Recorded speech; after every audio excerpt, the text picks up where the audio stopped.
Welcome dear students, आप सभी का स्वागत है हमारे यूट्यूब चैनल पे। तो दोस्तों, यह video MP board class 10th के स्टूडेंट्स के लिए होने वाला है बहुत ही ज़्यादा खास, क्योंकि इस वीडियो में हम करने वाले हैं हायर सेकेंडरी मुख्य परीक्षा 2024 का एक साइंस का पेपर, जो कि परीक्षा की दृष्टि से है बहुत ही ज़्यादा इंपॉर्टेंट। एक वीडियो चैनल पर ऑलरेडी अपलोडेड है, अगर आपने उसको नहीं देखा है तो उसको भी कंप्लीट जाके वॉच कीजिए। और ये वीडियो भी आपको कंप्लीट वॉच करना है। दिन में 1-2 वीडियोज़ और मैं बना दूंगा, ताकि आप छापोगे परीक्षा में कितने 75/75 की तैयारी है और आप छाप के आओगे। इंग्लिश में मेरा जलवा आपने, हिंदी में आपने जलवा देखा होगा, गणित में आपने जलवा देखा होगा, किस प्रकार मैं पेपर एज ए टीज छाप देता हूँ, एज ए टीज उतार देता हूँ। ठीक है, तो वीडियो को कंप्लीट वॉच कर लीजिए, चैनल को सब्सक्राइब कर लीजिए, अभी भी मौका है, कंप्लीट वीडियो वॉच करना है और आराम से आप 75/75 ठोंक के आओगे, ये मेरी गारंटी है। ठीक है, कंटेंट वो जो मैं दूं और नंबर वो जो आप चाहो, ये है मेरा मकसद। ठीक है, चलिए शुरू करते हैं बिना किसी टाइम को बर्बाद किए। वीडियो में आगे बढ़ने से पहले अगर वीडियो को लाइक नहीं किया तो लाइक कर दे, चैनल को कर लीजिए सब्सक्राइब, ताकि आपको नोटिफिकेशन मिल पाए सबसे पहले। ठीक है, चलिए बिना किसी टाइम को बर्बाद किए शुरू करते हैं। चलिए, सेट ए है मेरे पास, हायर सेकेंडरी मुख्य परीक्षा 2024 विज्ञान साइंस, मैक्सिमम मार्क 75 नंबर। ठीक है, चलिए शुरू करते हैं। पहला जो क्वेश्चन है पूछा गया है, आपका सही विकल्प का चयन करके आपको लिखना है। चलिए, पहला जो क्वेश्चन है पूछा गया है, कैल्शियम ऑक्साइड की जल के साथ अभिक्रिया किस प्रकार की अभिक्रिया है। तो देखिए, कैल्शियम ऑक्साइड जो होता है वो आपका होता है CaO, इसे बुझा हुआ चूना, बिना बुझा हुआ चूना भी कहते हैं।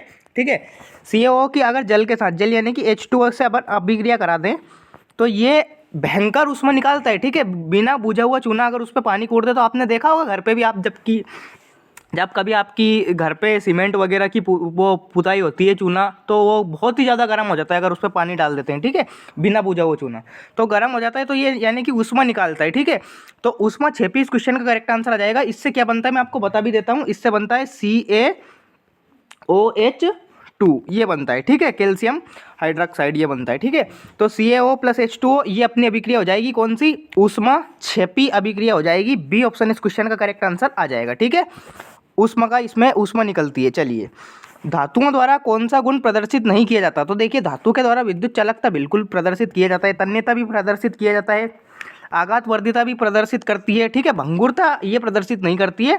ठीक है, भंगुरता कौन प्रदर्शित करती है, अधातु प्रदर्शित करती है, ना कि धातु। ठीक है, तो सी ऑप्शन इस क्वेश्चन का करेक्ट आंसर आपका आने वाला है। चलिए नेक्स्ट क्वेश्चन की ओर बढ़ते हैं।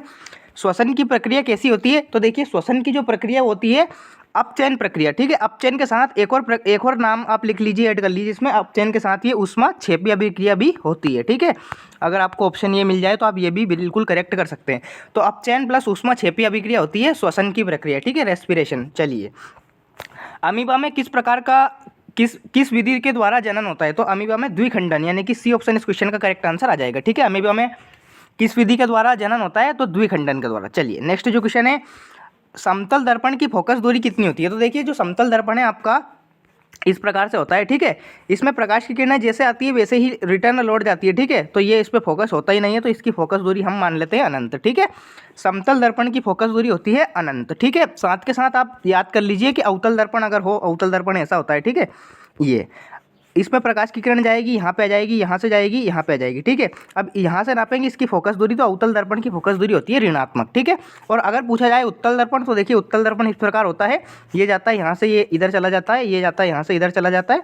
ठीक है, फिर यहाँ से हम मिलाते हैं इनको, तो इसकी फोकस दूरी प्लस में मापते हैं। ठीक है, चलिए, तो तीनों की मैंने बता दी है। समतल दर्पण की होगी अनंत, अवतल दर्पण की होगी ऋणात्मक और उत्तल दर्पण की होगी धनात्मक। ठीक है, आपको इनका खास ध्यान रखना है, कोई सा भी पूछा जा सकता है। चलिए नेक्स्ट जो क्वेश्चन है, प्रतिरोध का मात्रक होता है। तो देखिए, प्रतिरोध का मात्रक होता है ओम। ठीक है, वोल्ट किसका होता है, वोल्ट होता है विभवांतर का। इनके भी काफ़ी ज़्यादा IMP है, कोई सा भी आ सकता है विभवांतर का। ठीक है, वाट किसका होगा, वाट होगा शक्ति का। ठीक है, विद्युत शक्ति का होगा वाट, और एम्पियर किसका होगा, विद्युत धारा का। ठीक है, विद्युत धारा का, सारे के सारे IMP है। वोल्ट किसका होगा, विभवांतर का होगा, विभवांतर का। वाट किसका होगा, विद्युत शक्ति का। एम्पियर होगा विद्युत धारा का। प्रतिरोध का मात्रक क्या आ जाएगा यहाँ पे, सी ऑप्शन इस क्वेश्चन का करेक्ट आंसर आ जाएगा। चलिए नेक्स्ट क्वेश्चन की ओर बढ़ते हैं। विद्युत ऊर्जा को यांत्रिक ऊर्जा में बदलने वाली युक्ति है। तो देखिए, विद्युत ऊर्जा को यांत्रिक ऊर्जा में बदलती है मोटर। अब इसका अगर उल्टा पूछा जाए कि यांत्रिक ऊर्जा को विद्युत ऊर्जा में कौन बदलती है। ठीक है, यांत्रिक ऊर्जा को विद्युत ऊर्जा में बदलता है जनित्र। ठीक है, जनित्र को एक और नाम है, जनित्र को आप डायनेमो भी बोल सकते हैं। क्या बोल सकते हैं, डायनेमो। डायनेमो यानी कि जनरेटर। ठीक है, जनरेटर ये, ठीक है। तीनों इसके नाम है, डायनेमो भी हो सकता है, जनित्र भी हो सकता है, जनरेटर भी हो सकता है, ठीक है। क्या करता है, यांत्रिक ऊर्जा को विद्युत ऊर्जा में बदल देता है, ठीक है। यहाँ पे क्या पूछा गया है, लेकिन यहाँ पे पूछा गया है विद्युत ऊर्जा को यांत्रिक ऊर्जा में बदलने वाली युक्ति, तो उसका मोटर करेक्ट आंसर आ जाएगा सी ऑप्शन, ठीक है। चलिए नेक्स्ट क्वेश्चन की ओर बढ़ते हैं। एक पारितंत्र में मानव है, तो मानव क्या होता है, देखिए मांसाहारी तो होता ही होता है, उत्पादक नहीं होता है, पौधे होते हैं, शाकाहारी नहीं होता है, कोई से मांस भी खाते हैं, सर्वाहारी होता है। इस क्वेश्चन का करेक्ट आंसर मानव को क्या माना जाता है, सर्वाहारी, ठीक है। शाकाहारी भी होता है प्लस मांसाहारी भी होता है, इसलिए इसे सर्वाहारी की कैटेगरी में रखते हैं, ठीक है। तो डी ऑप्शन इस क्वेश्चन का करेक्ट आंसर आ जाएगा, ठीक है। इस प्रकार से आपके कंप्लीट ऑब्जेक्टिव के सॉल्यूशन हो जाएंगे। इंग्लिश मीडियम वाले भी देख सकते हैं। What type of the reaction is the calcium oxide with water, तो एक्सोथर्मिक यानी कि ऊष्माक्षेपी होगी ये, ठीक है। Which property is not exhibited by metals, तो मेटल के द्वारा ब्रिटलनेस यानी कि लचीलापन जो होता है, एक प्रकार से भंगुरता, ये नहीं दर्शाई जाती है, अधातु होती है, non metal. The process of respiration is, तो रिडक्शन यानी कि बी ऑप्शन इस क्वेश्चन का करेक्ट आंसर आ जाएगा आपका, ठीक है। अपचयन। Which reproduction method occurs in amoeba, तो बाइनरी फिजन यानी कि द्विखंडन, ठीक है। The focal length of the plane mirror is infinite, माना जाता है इसका अनंत, ठीक है, infinite. The unit of resistance is called ohm, इस क्वेश्चन का करेक्ट आंसर आ जाएगा। वोल्ट होता है पोटेंशियल, वाट होता है विद्युत शक्ति, ठीक है, पावर, एम्पियर होता है इलेक्ट्रिक करंट की, ठीक है। चलिए, a device used to convert electric energy into mechanical energy, ये होती है मोटर, ठीक है। इलेक्ट्रिक एनर्जी को मैकेनिकल एनर्जी में बदल देती है मोटर। और अगर पूछा जाए कि मैकेनिकल एनर्जी को इलेक्ट्रिक एनर्जी में कौन बदलेगा, तो वो बदलेगा आपका जनरेटर, ठीक है। चलिए, there is human in ecosystem, तो ह्यूमन जो है इकोसिस्टम में कैसा माना गया है उसे, ओमनीवरस, यानी कि डी ऑप्शन इस क्वेश्चन का करेक्ट आंसर आ जाएगा, ठीक है। चलिए, इस प्रकार से आपके कंप्लीट ऑब्जेक्टिव हो जाएंगे। अब नेक्स्ट चलते हैं, रिक्त स्थान भरिए यानी कि फिल इन द ब्लैंक्स। चलिए, तो पहला जो क्वेश्चन है पूछा गया है सिरके में, देखिए मैंने ऑलरेडी बता दिया है, मैं बार बार कह रहा हूँ आपसे कि एक वीडियो में ऑलरेडी अपलोड कर चुका हूँ, वो मोस्ट आईएमपी है इसी के जैसा, ठीक है। सारे के सारे वीडियोस आप कंप्लीट वॉच कीजिए, ठीक है। इसकी एक अलग प्लेलिस्ट भी मैं बना दूंगा अगर हो सकेगा तो, ठीक है। तो उसका जो लिंक है वो कमेंट बॉक्स में मैं पिन कर दूंगा, उस वीडियो को भी जाके जरूर देखें, उसमें भी मैंने सारी ऐसे की ऐसी चीज़ें बताई है, ठीक है। मोस्ट आईएमपी है वो भी। चलिए, सिरके में रिक्त स्थान अम्ल उपस्थित होता है, तो देखिए सिरके में होता है एसिटिक अम्ल। अब देखिए मैंने एक और चीज़ बताई है उसी के साथ में कि एसिटिक अम्ल का एक और नाम क्या है, ये तो है एसिटिक अम्ल का साधारण नाम, ठीक है। एसिटिक अम्ल क्या होता है, साधारण नाम होता है। एसिटिक अम्ल का आईयूपीएसी नाम क्या होता है, एसिटिक अम्ल का आईयूपीएसी नाम होता है एथेनोइक अम्ल। क्या होता है, एथेनोइक अम्ल, क्या होता है, एथेनोइक अम्ल, ठीक है। इसी का सूत्र क्या होता है, इसका सूत्र होता है CH3COOH, ठीक है। ये लो पूरा का पूरा खोल के रख दिया इसको। चलिए, तो सिरके में अम्ल कौन सा उपस्थित होता है, एसिटिक अम्ल, इसका आईयूपीएसी नाम क्या होता है, एथेनोइक अम्ल, इसका सूत्र क्या होता है CH3COOH, ये इसका सूत्र होता है। चलिए, तो इस प्रकार से इसका करेक्ट आंसर आ जाएगा एसिटिक अम्ल या एथेनोइक अम्ल भी हो सकता है। दो या दो से अधिक धातुओं के समांगी मिश्रण को क्या कहते हैं, तो देखिए दो या दो से अधिक धातुओं के समांगी मिश्रण को कहते हैं अपन मिश्र धातु। क्या कहते हैं, मिश्र धातु, ठीक है, मिश्र धातु इस क्वेश्चन का करेक्ट आंसर आ जाएगा। टेस्टेरोस्टेरोन हार्मोन का स्त्रावण रिक्त स्थान से होता है, तो देखिए टेस्टेरोस्टेरोन जो हार्मोन है उसका स्त्रावण होता है अंडकोश से, काई से, अंडकोश, ठीक है, अंडकोश से होता है, ठीक है, टेस्टेस से, टेस्टेस, ठीक है, ये वाला इसका करेक्ट आंसर आ जाएगा। यदि एक पुष्प के परागकण दूसरे पुष्प पर स्थानांतरित होते हैं तो यह प्रक्रिया क्या कहलाती है, तो देखिए दूसरे पुष्प पर हो रहे हैं तो इस प्रक्रिया को कहेंगे हम पर परागण। क्या कहेंगे, पर परागण, ठीक है, पर परागण इस क्वेश्चन का करेक्ट आंसर आ जाएगा, ठीक है। और अगर स्वयं पे होता तो उसे स्वपरागण कहते हैं। चलिए, नर संतान के लिए उत्तरदायी गुणसूत्र, देखिए नर संतान के लिए उत्तरदायी गुणसूत्र होते हैं XY, और अगर मादा संतान के लिए हो तो वहाँ पे आएगा XX, ठीक है, ये वाला। चलिए, वस्तुओं को हम रिक्त स्थान की उपस्थिति में देख सकते हैं, तो वस्तुओं को हम प्रकाश की उपस्थिति में देख सकते हैं, लाइट की जो प्रेजेंस है उसमें देख सकते हैं किसी वस्तु को, तो प्रकाश की उपस्थिति में ही किसी वस्तु को देखना संभव है, तो क्वेश्चन का करेक्ट आंसर क्या जाएगा, प्रकाश, ठीक है। चलिए, प्रिज्म द्वारा रिक्त स्थान रंग की प्रकाश किरण का विचलन सर्वाधिक होता है, तो देखिए जिस प्रकार से आपका ये प्रिज्म होता है, ठीक है, यहाँ से आपकी जो प्रकाश किरण जाती है श्वेत प्रकाश, फिर यहाँ पर्दा होता है तो उस पर प्राप्त होती है, इस प्रकार से इसका विचलन हो जाता है, ठीक है, 7 किरणें में बिखर जाता है, ये वर्ण विक्षेपण इसे कहते हैं। तो सबसे ऊपर तो आता है रेड, क्या आता है, रेड, और सबसे नीचे क्या आता है, वॉयलेट यानी कि बैंगनी, ठीक है। अब यहाँ पे क्या पूछा गया है, सबसे अधिक विचलन, तो सबसे अधिक तो देखिए इसका ही हो रहा है ना, बैंगनी का, तो बैंगनी इस क्वेश्चन का करेक्ट आंसर आ जाएगा, क्योंकि सबसे अधिक विचलन किसका होता है, प्रिज्म द्वारा बैंगनी का, ठीक है, बैंगनी यानी कि वॉयलेट, ठीक है, वॉयलेट इस क्वेश्चन का करेक्ट आंसर आ जाएगा, ठीक है। इंग्लिश मीडियम वाले भी जल्दी से देख लीजिए, dash acid is present in vinegar, तो देखिए एसिटिक एसिड यहाँ पे आ जाएगा, ठीक है, कौन सा होता है, एसिडिक, ठीक है, एसिटिक अम्ल, ठीक है, एसिटिक एसिड होता है, एथेनोइक एसिड भी बोलते हैं इसे, और इसका फॉर्मूला मैंने ऑलरेडी बता दिया है, CH3COOH, ये इस क्वेश्चन का करेक्ट आंसर आ जाएगा। ए होमोजीनियस मिक्सचर ऑफ 2 और more than 2 metals is called, तो देखिए इसे मिक्स मेटल कहते हैं, मिक्सचर मेटल भी बोल सकते हैं, मिक्स मेटल भी बोल सकते हैं, ठीक है, मिश्र धातु, मिक्स मेटल्स। चलिए, testosterone hormone is secreted by the, तो देखिए टेस्टेरोस्टेरोन जो हार्मोन है आपका, ये किससे होता है स्रावित, ये होता है टेस्टेस से, ठीक है, टेस्टेस, ये इस क्वेश्चन का करेक्ट आंसर आ जाएगा, टेस्टेस। चलिए नेक्स्ट क्वेश्चन को पढ़ते हैं। The pollen grains of one flower are transferred to another flower then this process is called, तो देखिए इस प्रोसेस को क्या कहते हैं, इस प्रोसेस को कहते हैं क्रॉस पोलिनेशन, क्या बोलते हैं, क्रॉस पोलिनेशन, ठीक है, क्रॉस पोलिनेशन इस क्वेश्चन का करेक्ट आंसर आपका आ जाएगा, क्रॉस पोलिनेशन। चलिए नेक्स्ट क्वेश्चन की ओर बढ़ते हैं। The dash chromosomes are responsible for male child, तो देखिए मेल चाइल्ड के लिए होते हैं XY, और अगर फीमेल चाइल्ड हो तो XX, ठीक है, दोनों का आपका खास ध्यान रखना है। चलिए, the deviation of a ray of dash colour is maximum, तो मैक्सिमम किसका होता है, वॉयलेट का, ठीक है, बैंगनी का होता है प्रिज्म के द्वारा, वॉयलेट, ठीक है, ये इस क्वेश्चन का करेक्ट आंसर आ जाएगा, ठीक है। चलिए इस प्रकार से आपका रिक्त स्थान हो जाएगा। नेक्स्ट क्वेश्चन की ओर बढ़ते हैं। नेक्स्ट क्वेश्चन पूछा गया है सही जोड़ी का मिलान आपको करना है। चलिए सही जोड़ी का मिलान कर लेते हैं। प्रबल अम्ल, इसकी ऑलरेडी मैं डेफिनेशन बना चुका हूँ कि जो अम्ल H+ आयन अधिक मात्रा में देते हैं उन्हें कहते हैं प्रबल अम्ल। मैंने 3 उदाहरण भी दिए थे, HCl होता है, नाइट्रिक अम्ल होता है और आपका सल्फ्यूरिक अम्ल होता है, ठीक है। ऑलरेडी वीडियो अपलोडेड है, आप उसको जाके जरूर देखें, मोस्ट IMP वीडियो है, नहीं तो बाद में आपके हाथ में बस पछतावा ही रह जाएगा, ठीक है। कंप्लीट वॉच कर लो यार उसको, ठीक है। प्रबल अम्ल में क्या आ जाएगा, HCl, ठीक है, HCl होता है आपका प्रबल अम्ल। धातु कौन सा गुण प्रदर्शित करती है, तो धातु सुचालक होती है ऊष्मा की, ठीक है, करंट आ जाता है धातु में तो सुचालक। नेक्स्ट जो क्वेश्चन है जाइलम क्या करता है, जल का परिवहन करता है, तो जाइलम में क्या जाएगा आपका, जल का परिवहन करता है जाइलम, ठीक है। और अगर फ्लोएम हो तो फ्लोएम करता है फल यानी कि भोजन का परिवहन, ठीक है। मास्टर ग्रंथि कौन सी ग्रंथि होती है, ऑलरेडी मैं बता चुका हूँ, पीयूष यानी कि पिट्यूटरी ग्लैंड आपकी पीयूष ग्रंथि हो जाएगा। मादा हार्मोन कौन सा होता है, मादा हार्मोन होता है एस्ट्रोजन, ठीक है, एस्ट्रोजन इस क्वेश्चन का करेक्ट आंसर आ जाएगा। मेंडल ने क्या किया था, मेंडल ने आनुवांशिकी के नियम दिए थे, मेंडल ने आपका करेक्ट आंसर क्या जाएगा, आनुवांशिकी के नियम।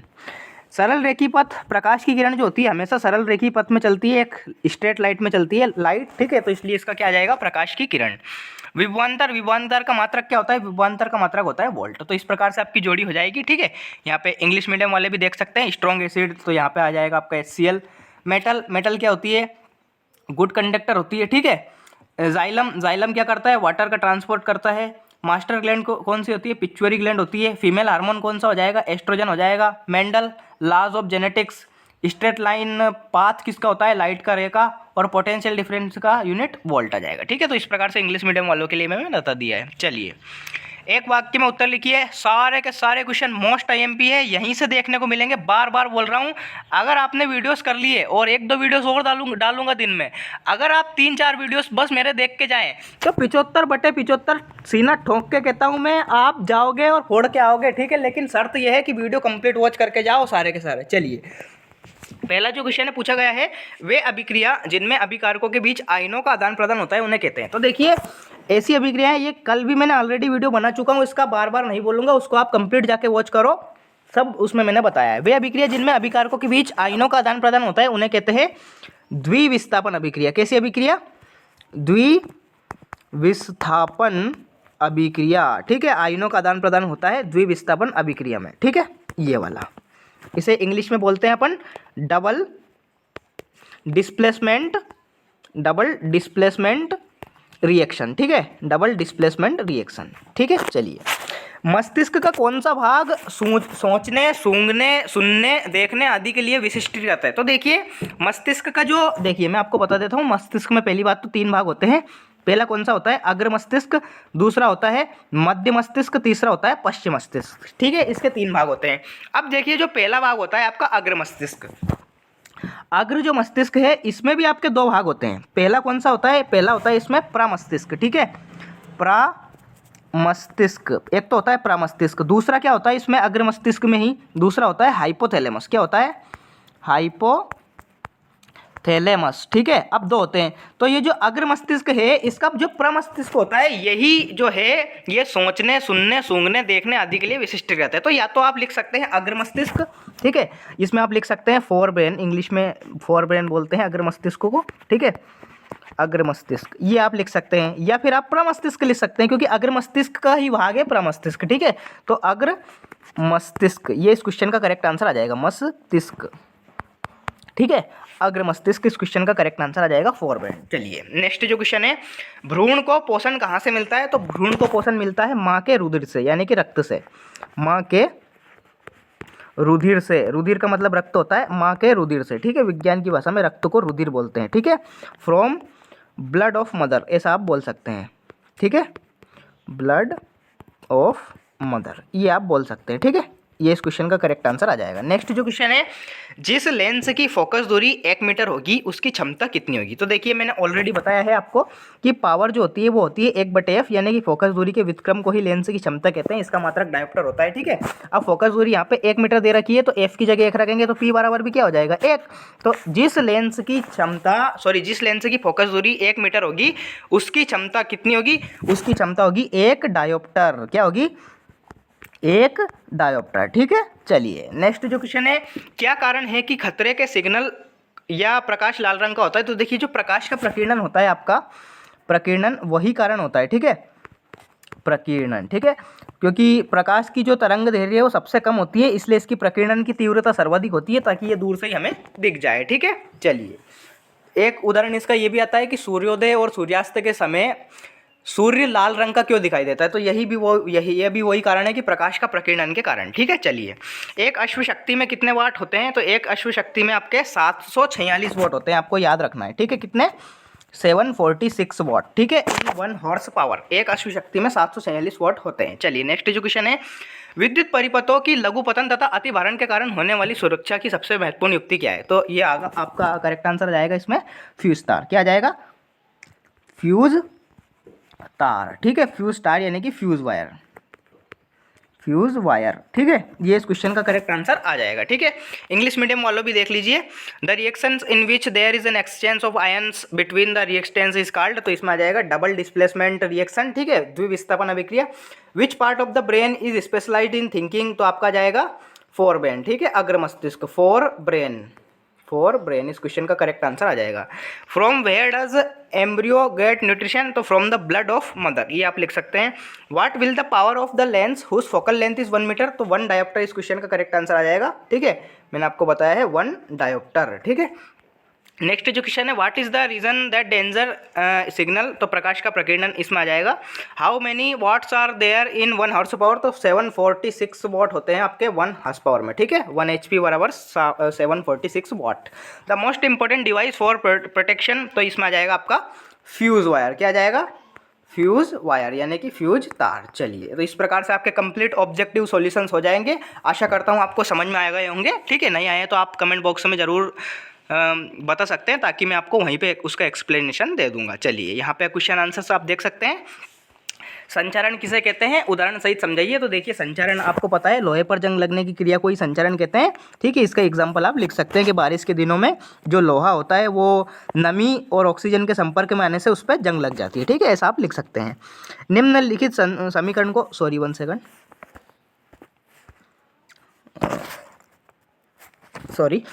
निम्न समीकरण को संतुलित करके रासायनिक समीकरण लिखिए। तो आप इसका समीकरण लिख सकते हैं, जिंक यानी कि Zn प्लस सल्फ्यूरिक अम्ल यानी कि H2SO4, फिर यहाँ से बन जाएगा जिंक सल्फेट यानी कि ZnSO4 प्लस हाइड्रोजन यानी कि H2। ठीक है, इस प्रकार से आप लिख सकते हैं, इसको संतुलन कर सकते हैं। चलिए नेक्स्ट जो क्वेश्चन है, आघात वर्तिता एवं तन्यता का अर्थ बताइए। तो देखिए आघात वर्तिता आपको पता ही है कि किसी धातु को पीट पीट कर उसकी चादर बना दे तो उसे कहते हैं आघात वर्तिता। और तन्यता क्या होती है? डक्टिलिटी। ये होती है कि अगर किसी धातु को पतला तार बना दिया जाए, ठीक है, खींचकर, तो उसे कहते हैं तन्यता। तो ये धातुओं के गुण होते हैं दोनों, आपको इनका खास ध्यान रखना है। 2 धातुओं के नाम बताइए जो प्रकृति में मुक्त अवस्था में पाई जाती हैं। तो देखिए कोई सी भी आप लिख सकते हैं, जैसे कि सोना लिख सकते हैं। ठीक है, स्वर्ण, सोना।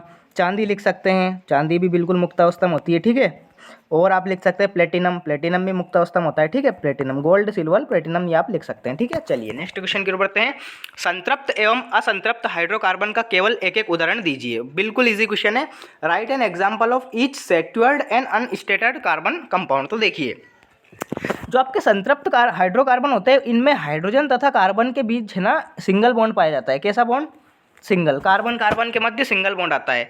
और जो असंतृप्त कार्बन है इसमें कार्बन कार्बन के मध्य या तो डबल बॉन्ड आएगा या ट्रिपल बॉन्ड आएगा, ठीक है, या फिर ट्रिपल बॉन्ड आएगा, ठीक है, उन्हें कहते हैं असंतृप्त हाइड्रोकार्बन। चलिए तो संतृप्त हाइड्रोकार्बन का आप उदाहरण लिख सकते हैं मेथेन यानी कि CH4, ठीक है, इसमें कार्बन कार्बन के बीच सिंगल बॉन्ड आता है। एथेन लिख सकते हैं आप C2H6, ठीक है, ये लिख सकते हैं। या और इनका असंतृप्त हाइड्रोकार्बन का आप लिख सकते हैं एथीन, एथीन यानी कि C2H4 एथीन, ठीक है। और ये लिख सकते हैं आप मेथीन लिख सकते हैं, मेथीन यानी कि मेथीन नहीं आएगा इसमें, असंतृप्त में आप लिख सकते हैं एथीन लिख सकते हैं C2H4। और एक दो आप लिख सकते हैं प्रोपीन लिख सकते हैं C3H6, इस प्रकार से आप लिख सकते हैं, ठीक है, इसमें डबल बॉन्ड आएगा। चलिए प्रक्रियात्मक समूह एल्डिहाइड एवं कार्बोक्सिलिक अम्ल का एक एक उदाहरण दीजिए। तो प्रक्रियात्मक समूह जो एल्डिहाइड होता है उसमें CHO बन जाता है, आपको ध्यान रखना है CHO, और कार्बोक्सिलिक जो अम्ल होता है उसमें COOH आता है, ठीक है। फिर इस प्रकार से आप उदाहरण दे सकते हैं। इसमें आप दे सकते हैं CH3COOH जो एथेनोइक अम्ल होता है आपका, एसिटिक अम्ल वो दे सकते हैं, ठीक है। एल्डिहाइड का आप दे सकते हैं, बिल्कुल ईजी क्वेश्चन है। प्रकाश संश्लेषण की क्रियाविधि का केवल रासायनिक समीकरण ऑलरेडी जो वीडियो अपलोडेड है उसमें मैं बना चुका हूं, अब यहाँ पे डबल नहीं बताऊंगा क्योंकि टाइम वेस्ट होगा फालतू। विषमपोषी पोषण किसे कहते हैं? तो देखिए विषमपोषी पोषण ऐसा होता है कि अगर आप दूसरे पे डिपेंड है, ठीक है, आपने भोजन के लिए दूसरे पर अगर डिपेंड है तो उन्हें कहते हैं विषमपोषी पोषण, ठीक है। उसका उदाहरण भी दे सकते हैं आप, मनुष्य भी एक माना जाता है, बिल्कुल, कुत्ता दे सकते हैं, कुत्ता खुद तो भोजन बनाएगा नहीं, दूसरों पर ही डिपेंड होगा, ठीक है, उसका आप दे सकते हैं। पुनरुत्थान को परिभाषित कीजिए, डिफाइन द रीजनरेशन, ये आप कर सकते हैं। कायिक प्रवर्धन बिल्कुल आप कर सकते हैं, मोस्ट IMP क्वेश्चन है सारे। मनुष्य में गुणसूत्रों की संख्या कितनी होती है? 23 जोड़ी, सभी को पता है 23 जोड़ी, यानी कि 23 जोड़ी होगी तो 23 × 2 यानी कि 46 गुणसूत्र पाए जाएंगे, ठीक है। चलिए मेंडल के प्रयोगों से कैसे पता चला? मोस्ट IMP क्वेश्चन है, सारे के सारे आपको करना है। द्वितल लेंस किसे कहते हैं? तो देखिए द्वितल लेंस इस प्रकार से होता है जिसमें डबल सरफेस होती है, ठीक है, ये प्रकाश की किरणों को एक जगह इकट्ठी कर देता है, ठीक है। अवतल दर्पण के कोई दो उपयोग बिल्कुल आप लिख सकते हैं। अवतल दर्पण क्या करता है? प्रकाश की किरणों को क्या करता है, ये पीछे से पॉलिश होती है, इसमें प्रकाश की किरणों को एक जगह क्या कर देता है, इकट्ठी कर देता है, और ये बड़ा प्रतिबिंब भी बनाता है। एक बड़ा प्रतिबिंब बनाता है, इससे 6 प्रतिबिंब बनते हैं, एक बनाता है ये बड़ा प्रतिबिंब। तो बड़े प्रतिबिंब के कारण इससे हम क्या कर सकते हैं, दाढ़ी बना सकते हैं। दाढ़ी बनाने में इसका आप लिख सकते हैं, ठीक है। एक लिख सकते हैं कि जो डॉक्टर्स होते हैं ENT डॉक्टर्स यानी कि ईयर नोज टंग डॉक्टर्स, ये इसका यूज़ करते हैं, चिकित्सक द्वारा यूज़ किया जाता है। एक आप लिख सकते हैं सर्च लाइट में, ठीक है, क्योंकि प्रकाश की किरणों को ये एक जगह इकट्ठी कर देता है, तो सर्च लाइट में, ठीक है, ये आप लिख सकते हैं। 3 मैंने बता दिया, आप कोई से भी 2 याद कर सकते हैं। जब कोई प्रकाश की किरण सघन माध्यम से यानी कि डेंस मीडियम से रेयर मीडियम में जाएगी तो क्या होगा, सघन से विरल में जाएगी तो क्या होगा? तो देखिए ये आपका अगर सघन माध्यम से विरल माध्यम में प्रकाश की किरण जाएगी तो अभिलंब जो है आपका नॉर्मल उससे दूर हट जाएगी, ठीक है, क्या हो जाएगी, अभिलंब से दूर हटेगी। और अगर इसका विपरीत पूछा जाता कि अगर प्रकाश की किरण विरल माध्यम से सघन माध्यम में जाएगी तो विरल माध्यम से अगर सघन माध्यम में जाएगी तो प्रकाश की किरण अभिलंब की ओर झुक जाएगी, ठीक है, आपको दोनों का ध्यान रखना है। चलिए एक आपतित किरण समतल दर्पण पर 30 डिग्री पर आपतन होती है, तो परावर्तन कोण का आपको मान बताना है। तो देखिए परावर्तन का पहले तो अब मैं परिभाषा बता देता हूं क्योंकि मोस्ट IMP क्वेश्चन है कि जब कोई प्रकाश की किरण एक माध्यम से दूसरे माध्यम में एक माध्यम से अगर किसी परावर्तक सतह या चमकदार पॉलिश से टकराती है तो उसी माध्यम में लौट जाती है, ठीक है, इसे कहते हैं अपन प्रकाश का परावर्तन। अब इसका एक नियम होता है कि जो आपतन कोण है आपका एंगल आई, ये परावर्तन कोण के मान के बराबर होता है, ठीक है, एंगल ऑफ इंसिडेंट बराबर होता है एंगल ऑफ रिफ्लेक्शन के, ठीक है। एक नियम होता है आपका, एक तो आपतित किरण और एक परावर्तित किरण और आपतन बिंदु पर अभिलंब, यानी कि जो नॉर्मल होता है तीनों एक ही प्लेन में होते हैं, एक ही तल में होते हैं, ठीक है, दोनों नियम आपको खास ध्यान रखना है।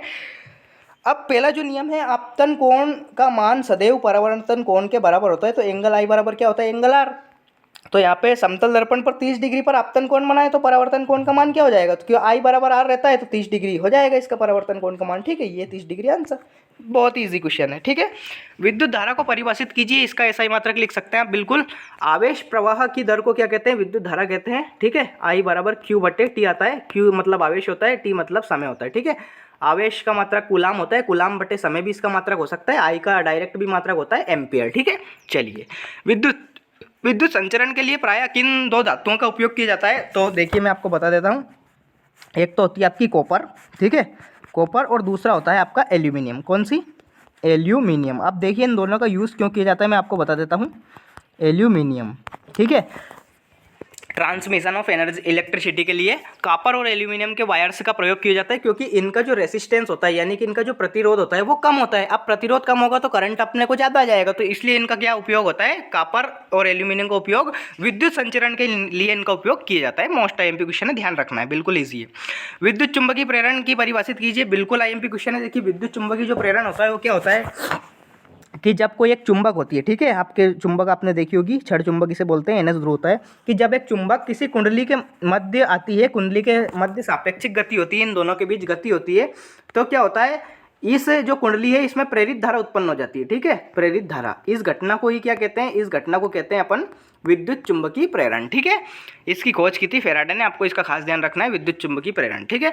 विद्युत परिपथ में लघु पतन कब होता है, तो आपको पता है जब प्रतिरोध शून्य हो जाता है, ठीक है, तब आपका लघु पतन हो जाता है, शॉर्ट सर्किट हो जाता है, ठीक है। दो चुंबकीय क्षेत्र रेखाएं एक दूसरे को कभी प्रतिच्छेद नहीं करती, बिल्कुल सही बात है। देखिए इस प्रकार से आपकी डायग्राम आ सकता है परीक्षा में, तो आप ध्यान रखें। एन एस आपके दो ध्रुव होते हैं, ये एन से एस में प्रवेश करती है इस प्रकार, और अंदर चुंबक के एस से एन में आती है, ठीक है, इस प्रकार से, ठीक है। आप इसका डायग्राम बना सकते हैं। अब देखिए ये एक दूसरे को कभी नहीं काटती है। क्यों नहीं काटती है? क्योंकि अगर यहाँ पे देखिए इसकी जो दिशा है ये चुंबकीय क्षेत्र की दिशा बताती है, इस पे अगर स्पर्श रेखा खींचे, ठीक है। अब एक ही जगह पर इसने काट दिया और एक ही जगह पे दो दिशा हो जाएगी इसकी चुंबकीय क्षेत्र की, जो कि कभी संभव ही नहीं है, ठीक है। तो आप ऐसा लिख सकते हैं कि दो चुंबकीय क्षेत्र रेखाएं एक दूसरे को इसलिए प्रतिच्छेद नहीं करती क्योंकि स्पर्श रेखा जो है वो चुंबकीय क्षेत्र की दिशा को बताती है। तो एक जगह पर दो चुंबकीय क्षेत्र की दिशा संभव नहीं है, इसलिए ये एक दूसरे को कभी नहीं काटती है, ऐसा आप लिख सकते हैं, ठीक है। यांत्रिक ऊर्जा को विद्युत ऊर्जा में बदलने वाली युक्ति किसे कहते हैं? मैंने ऑलरेडी आपको बताया, यांत्रिक ऊर्जा को विद्युत ऊर्जा में बदलने वाली क्रिया को कहते हैं, जो आपकी युक्ति होती है उसे कहते हैं अपन जनित्र। क्या बोलते हैं? जनित्र। जनित्र को एक और नाम होता है डायनेमो, ठीक है, डायनेमो, और इसे ही क्या बोलते हैं? जनरेटर। क्या बोलते हैं? जनरेटर, ठीक है। यह परिघटना किस पर आधारित है? मोस्ट आईएमपी क्वेश्चन है। यह घटना आधारित है आपकी विद्युत चुंबकीय प्रेरण पर आधारित है, ठीक है। मोस्ट आईएमपी क्वेश्चन है, ध्यान रखना है आपको कि जो आपका सिद्धांत है काय का, यांत्रिक ऊर्जा को विद्युत ऊर्जा में बदलती है, विद्युत चुंबकीय प्रेरण पे घटना पर आधारित होता है ये सिद्धांत, ठीक है। एसी डायनेमो जिसे बोलते हैं। किसी एक पारिस्थितिक तंत्र की आहार श्रृंखला में विभिन्न ये आप बना सकते हैं, नाम लिख सकते हैं। सर्वाहारी प्राणी किसे कहते हैं? तो जो दोनों चीज खा जाते हैं, मांस प्लस शाकाहारी, जो मांसाहारी तथा शाकाहारी दोनों होते हैं उन्हें सर्वाहारी कहते हैं, जैसे कि मनुष्य, मानव, ठीक है, दोनों चीजें खा जाता है। अवक्षेपण अभिक्रिया किसे कहते हैं? मोस्ट आईएमपी है। सारी की सारी जो अभिक्रिया हैं आप सारी याद करें, जैसे कि आपकी द्विविस्थापन अभिक्रिया है, विस्थापन अभिक्रिया है, ऊष्माक्षेपी अभिक्रिया है, ऊष्माशोषी अभिक्रिया है, संयोजन है, वियोजन है, इनको याद कीजिए। एक क्वेश्चन 100% 2 नंबर में पूछा ही जाएगा, ठीक है। आलू के चिप्स की थैली को नाइट्रोजन गैस क्यों भरते हैं? तो देखिए आपकी जो ये चिप्स वगैरह की थैली होती है इनमें नाइट्रोजन गैस भरते हैं, बिल्कुल सही बात है। क्यों? क्योंकि जो तेल एवं वसायुक्त पदार्थ जो होते हैं, तेल एवं जो वसायुक्त जो पदार्थ हैं, ये वसायुक्त पदार्थ, तेल एवं वसायुक्त पदार्थ जो होते हैं ये विकृत गंधित हो जाते हैं, ठीक है। किसके संपर्क में आने से? वायु के संपर्क में आने से ये क्या हो जाते हैं? विकृत गंधित हो जाते हैं, यानी कि इनका स्वाद बिगड़ जाता है, ठीक है, विकृत गंधित हो जाते हैं। इसलिए इसे बचाने के लिए, विकृत गंधित होने से बचने के लिए इसमें नाइट्रोजन गैस भरते हैं, ठीक है। तेल एवं वसायुक्त पदार्थ वायु के संपर्क में आने से विकृत गंधित हो जाते हैं तथा बेस्वाद हो जाते हैं। इसलिए इससे बचने के लिए हम आलू के चिप्स की थैली जो होती है उनमें नाइट्रोजन गैस भरते हैं, ठीक है। ये इस क्वेश्चन का करेक्ट आंसर आ जाएगा। मानव मस्तिष्क के 3 कार्य बिल्कुल आपको करना है, मोस्ट आईएमपी क्वेश्चन है, ठीक है, सारे के सारे। वर्ण विक्षेपण किसे कहते हैं? ऑलरेडी मैं बता चुका हूँ कि वर्ण विक्षेपण किसे कहते हैं। वर्ण विक्षेपण मैंने बताया कि जब कोई प्रकाश की किरण किसी प्रिज्म से गुजरती है तो ये अपने 7 अवयवी रंगों में विभक्त हो जाती है, इस घटना को वर्ण विक्षेपण कहते हैं, ठीक है। और जो रंग का क्रम प्राप्त होता है इसे कहते हैं वर्णक्रम, ठीक है। यहाँ पे आप नाम लिख सकते हैं, इसका डायग्राम भी मोस्ट आईएमपी आपको करना है, ठीक है। स्वच्छ आकाश का रंग नीला क्यों दिखाई देता है? यही वही कारण है, देखिए प्रकाश का प्रकीर्णन, ठीक है, प्रकाश का प्रकीर्णन, प्रकाश का प्रकीर्णन, ठीक है। क्योंकि बैंगनी जो यह बैंगनी और नीला जो रंग है, प्रकाश का प्रकीर्णन इसका कारण होता है। पहले तो ये लिख लीजिए, जो आपका बैंगनी और नीला रंग होता है इसकी जो तरंग दैर्घ्य वो अधिक होती है और इसकी तीव्रता हो जाएगी कम, तो ये अधिक फैल जाएगा, ठीक है। इसलिए हमें स्वच्छ आकाश नीला दिखाई देता है, यही कारण है इसका। दो दो यूज इनके मोस्ट आईएमपी क्वेश्चन है भाई, ये याद कर लेना। बेकिंग सोडा, विरंजक चूर्ण, प्लास्टर ऑफ पेरिस, धोने का सोडा, याद कर लेना इन्हें। एक क्वेश्चन आएगा इनसे 100%, ठीक है। याद करना इनके दो दो उपयोग, बहुत ही आईएमपी क्वेश्चन है। नेक्स्ट जो क्वेश्चन है, एल्केन सजाती के किन्हीं 4 सदस्यों के नाम, तो आप बिल्कुल लिख सकते हैं इनके अनुसूत्र। देखिए पहला जो आएगा मेथेन आ जाएगा, ठीक है। एल्केन पूछा है, मेथेन, मेथेन का सूत्र क्या होता है CH4, ठीक है। इसकी संरचना किस प्रकार बन जाएगी, C के आसपास 4 कार्बन लग जाएंगे, इस प्रकार से इसकी संरचना बन जाएगी। सारे के सारे इस प्रकार से बनेंगे। मेथेन लिख सकते हैं। दूसरे नंबर पे आप एथेन लिख सकते हैं। एथेन का सूत्र क्या जाएगा C2H6, ठीक है। मेथेन, एथेन के बाद प्रोपेन लिख सकते हैं C3H8। एथेन के बाद मेथेन, एथेन, प्रोपेन, फिर लिख सकते हैं आप ब्यूटेन। ब्यूटेन का सूत्र क्या जाएगा H10। ये इस प्रकार से आप लिख सकते हैं। मोस्ट आईएमपी क्वेश्चन है। एल्कीन एवं एल्काइन को परिभाषित करते हुए एक एक उदाहरण। तो देखिए एल्कीन ऐसा होता है कि ऐसे बंध जिनमें कार्बन कार्बन के मध्य डबल बॉन्ड होता है, यानी कि द्विबंध होता है, उन्हें कहते हैं एल्कीन। एल्कीन का एक उदाहरण दे सकते हैं आप एथीन। एथीन मतलब C2H4, इसमें डबल बॉन्ड आएगा। एल्काइन आप लिख सकते हैं कि ट्रिपल बॉन्ड होता है कार्बन कार्बन के मध्य, ये वाला आप लिख सकते हैं, ठीक है। एथीन इसका उदाहरण आप देख सकते हैं, ठीक है। एथाइन सॉरी, ठीक है। एथाइन इसका उदाहरण आप दे सकते हैं, ठीक है। चलिए, मनुष्य के पाचन तंत्र का स्वच्छ नामांकित चित्र बनाइए। मोस्ट आईएमपी क्वेश्चन है। हृदय का भी आप याद कीजिए, मानव नेत्र का भी आप याद कीजिए, क्योंकि इनमें से एक क्वेश्चन पूछा जाता है, ठीक है। चलिए, तो इस प्रकार से मैंने एमपी बोर्ड के जो क्लास 10 के स्टूडेंट्स हैं उनके लिए कंप्लीट पेपर का सोल्यूशन बता दिया है। इसी पेपर में से लगभग मान के चलिए 95% पूछा जाएगा, ठीक है। और मोस्ट आईएमपी क्वेश्चन है, सारे के सारे आपको कंप्लीट करके जाइए। एक वीडियो चैनल पे ऑलरेडी अपलोडेड है, उसको भी जाके देखिए, क्योंकि उसका लिंक जो है कमेंट बॉक्स में मैं पिन कर दूंगा, ठीक है। एक दो वीडियोस और दिन में आप बना दूंगा, अगर आप चाहोगे तो आप कमेंट बॉक्स में मुझे जरूर बताइए, ताकि आपको बहुत ही ज़्यादा हेल्प होगी। अगर आपने मेरे बताए हुए कर लिए तो 75/75 की गारंटी है। देखिए मैं छापता हूँ और ये मेरा वादा है, किस प्रकार से मैंने छापा है आपने जलवा देखा ही होगा, ठीक है। चलिए, तो चैनल को सब्सक्राइब कीजिए। मिलते हैं नेक्स्ट वीडियो में, तब तक के लिए टाटा बाय बाय, जय हिंद, वंदे मातरम, भारत माता की जय, गुड बाय, टेक केयर।